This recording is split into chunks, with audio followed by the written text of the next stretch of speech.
Editou de Djemeldine Benchenouf.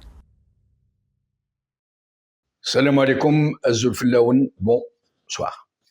Nous avions abordé hier le sujet de ce cancer qui ronge notre société, qui a métastasé, infiniment plus mortel que le despotisme qu'il a propagé dans nos profondeurs, dans la matrice collective qui génère nos attitudes, nos valeurs et nos pulsions primaires. Nous avions donc dit hier que dans cette logique de la carotte et du bâton, dont use sans compter le système politique qui nous incarcère, qui a volé notre pays et notre vie, le pire est dans la dite carotte. Parce que contrairement aux carottes ordinaires, celle qu'on nous agite sous le nez et pour laquelle nous nous marchons dessus, pour laquelle nous nous entretuons littéralement, à qui pourra la croquer, cette carotte est bourrée d'opium. Une carotte qui se décline en une infinité de variétés. La corruption de masse, celle des élites, des institutions, des partis politiques, de la presse, des organisations de masse, des hommes de religion et jusqu'à celle des authentiques révolutionnaires, de certains authentiques révolutionnaires qui se sont mis eux aussi à croquer de la carotte opiacée. Une carotte qui a produit une addiction généralisée dans toute la société, avec tout ce que cela suppose de conséquences, de perversion, de lâcheté, de perte de valeur qui peuvent affecter le discernement et le sens de la dignité de la personne qui est en manque, désormais capable de tout et de n'importe quoi pour avoir sa dose.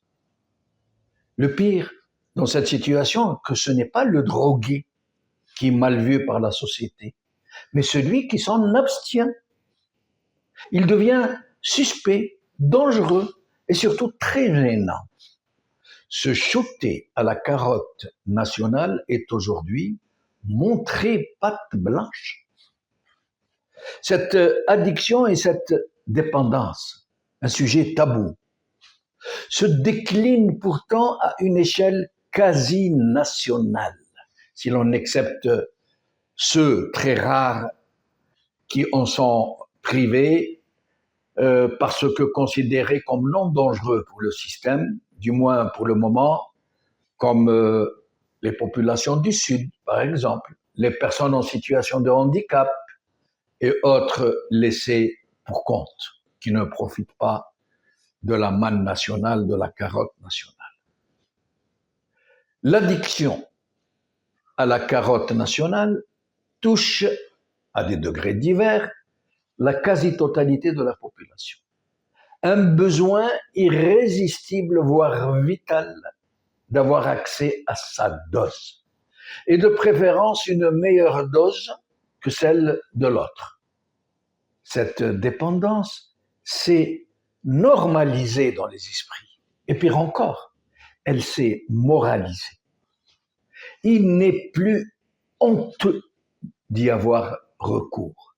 Les repères moraux et le discernement collectif du bien et du mal en ont été profondément brouillés, jusqu'à désorienter la boussole religieuse des valeurs, jusqu'à permettre aux gens de faire un hajj avec draham rachwa.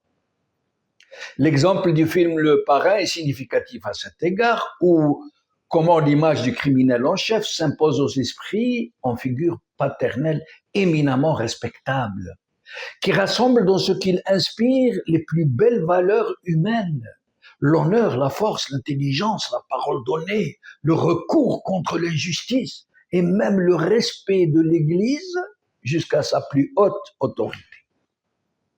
C'est ainsi, en Algérie, et à une échelle infiniment plus globalisante, surtout plus profonde, que la carotte bourrée d'opium a fini par conditionner non pas seulement les alliés objectifs du système, de la mafiocratie, mais de l'ensemble de la société, de quasiment tous les citoyens à tous les niveaux et dans tous les milieux, à des niveaux divers, jusqu'à leur faire perdre de vue qu'ils sont complices de ce qu'il va advenir à leurs propres enfants dans un avenir beaucoup plus proche que ce qu'ils pourraient imaginer. Cet opium très efficace et qui a incarcéré la morale et la dignité de tout un peuple nous a fait entrer dans un état psychédélique où nous avons perdu jusqu'à notre instinct paternel, notre instinct maternel, puisque nous contribuons à ravager l'avenir de nos propres enfants pour une dose de carotte nationale qui appellera le besoin d'une autre dose et ainsi de suite jusqu'à l'overdose finale. Celle de nos enfants qui ne pourront pas, comme les enfants des autres, fuir leur pays, aller s'installer là où ils ont installé l'argent de la rapine. Comme la mafia italienne, la mafiocratie algérienne n'a jamais hésité à se servir de la répression et de l'intimidation, mais comme la mafia, elle a compris que la violence ne pouvait pas à elle seule lui permettre de vaquer impunément à sa vocation criminelle. C'est ainsi qu'à l'instar de la mafia, et après avoir fait couler un fleuve de sang, la mafiocratie a entrepris de se servir de la corruption, du mensonge, de l'omerta, de la peur, de la récupération du nationalisme et de la mémoire collective, de tous ces aspects de la carotte à l'opium, pour s'identifier à ces valeurs et faire entrer dans les esprits que quiconque la conteste, la mafiocratie, ou la dénonce, ne peut être que l'ennemi de la nation, de la révolution et des chouades. Elle a mis en place un vaste mécanisme de corruption.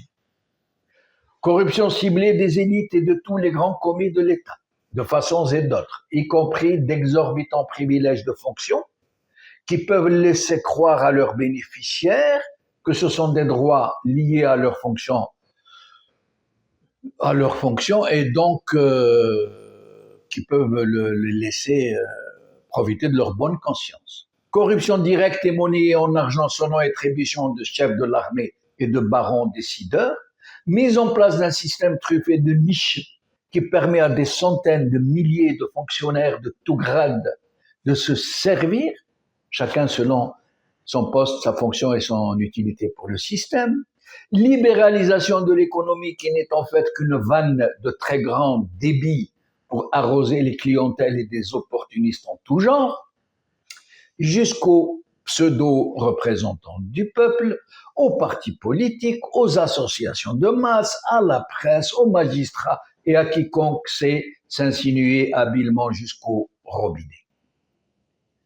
C'est réellement un système généralisé et très capillarisé de rapine et de distribution de la carotte opiacée, jusqu'à la corruption de masse, où la drogue nationale est distribuée sous forme d'aide indirecte à la consommation, grâce à la manne pétrolière.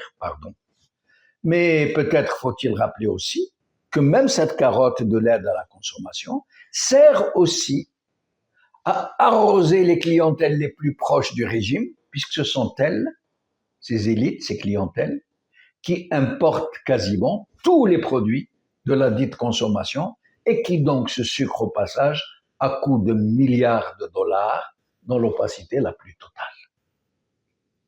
Et dans le même temps, se faire passer en capitaine d'industrie, en investisseur, en grande bourgeoisie. C'est ainsi que du plus haut au plus bas et jusque dans les consciences vaporeuses des millions de gens qui se contorsionnent dans la pratique religieuse, au propre comme au figuré. Presque plus personne ne distingue le bien du mal dans un pays où de nombreux citoyens convaincus jusqu'au trognon qu'ils sont les vrais authentiques patriotes.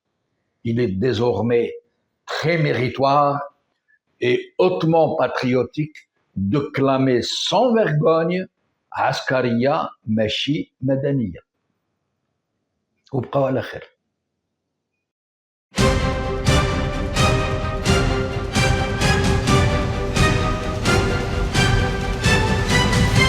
L'édito de Djemeldine Benchenouf.